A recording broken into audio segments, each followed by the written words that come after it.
Hi, welcome back to the Old Guy Worldview. Today I want to do the first part of a two-part series that I'm calling America's European Entanglement. The first part I am calling From the Kaiser to the Cold War, and it will cover the period from our entry into World War I in 1917 up until the dissolution of the Soviet Empire in 1991. Now you have to step back and think about our relations with Europe, and I always think of George Washington's farewell address in 1796, where he warned this country about the danger of foreign entanglements. Now, that is advice that we heeded for over a century. Now, at that time, we were more concerned with growing our country economically, geographically, and we had our own internal problems. That's what led to our bloody Civil War. But we remained step aside from Europe. Meanwhile, the Europeans were doing the kind of things that they always did, the things that led to World War I. France had lingering resentments against the Germans because of the outcome of the 1870 Franco-German War, their loss of Alsace-Lorraine. The Germans and the British are engaged in a naval arms race, and there was just this spider web of treaties, some public, some secret, between all the different nations.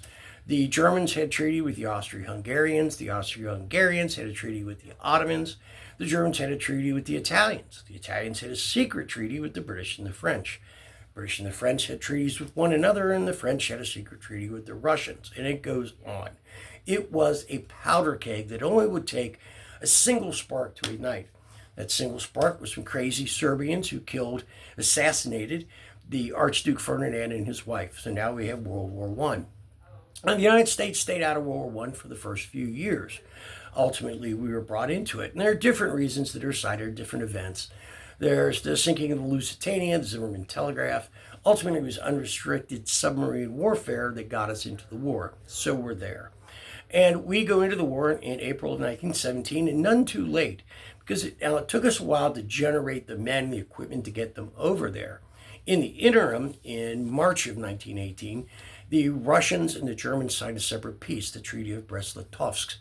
This allows the Russians to go ahead and spend the next 5 years gleefully killing one another with their own civil war, and allows almost 1 million German troops to be transferred to the Western Front. It was the 2 million American soldiers, fresh troops, fresh forces, that ultimately tilted the balance in the favor of the Allies and led to the end of the war. So the war ends. We've gone over there. We fought your war for you. You're welcome. We come back home. We went over a period of time that folks typically refer to as isolationists, but we had our own issues. We had good times. We had bad times. We had a depression. Meanwhile, the Europeans are doing what Europeans always do, and they're setting the ground for the next war. I mean, there's a hell of an argument that says that World War II is just a continuation of the First World War.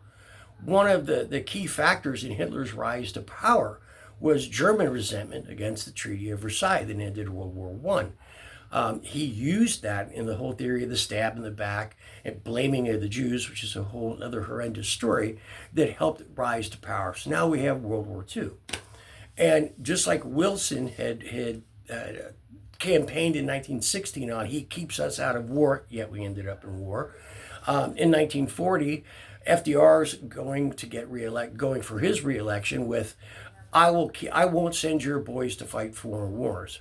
And yet, while we were out of the war, we were kind of in a state of benign belligerency against the Germans. It started with what was called cash and carry, that we wouldn't ship arms to any of the belligerents. But if you came here in your ships and paid cash, we'd allow you to have those arms. Well, since the British Navy controlled the Atlantic, that meant we were only supplying them to the Allies.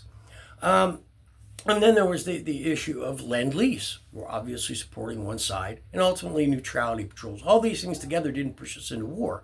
Japan attacks the United States, Pearl Harbor, December 7th, 1941. December 8th, we declare war on them. December 11th, the Germans declared war on us.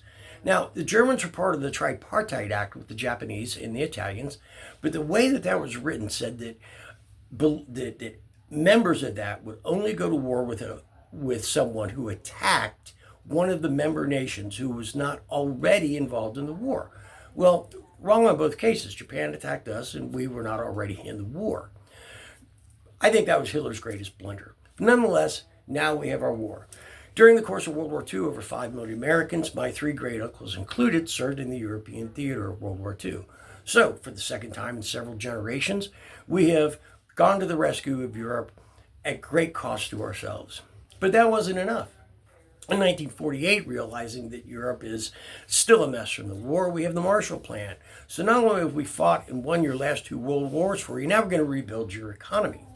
The following year, in 1949, we formed NATO because our wartime ally, the Soviet Union, the Russians, and Joseph Stalin, who we refer to as Uncle Joe, is now the enemy. So we formed NATO. And from the formation of NATO in 1949 through the period of the dissolution of the Soviet Union in 1991, we are the defensive shield of Europe. Numbers of troops range from a high of about 400,000 during the 50s. My father served there in the 50s. I served there in the 80s. To by the time that the Cold War had resolved itself to that degree, we got down to about 63,000. We still couldn't pull out of it completely. Now we're up back over 100,000. So we had this history of being the defense, the warfighter, the rebuilder, the shield of Europe, and it continues. And that's what we're going to cover in the next part. We're going to talk about the period from the dissolution of the Soviet Union to the current situation today. Until then, this is the Old Guy Worldview. Thank you.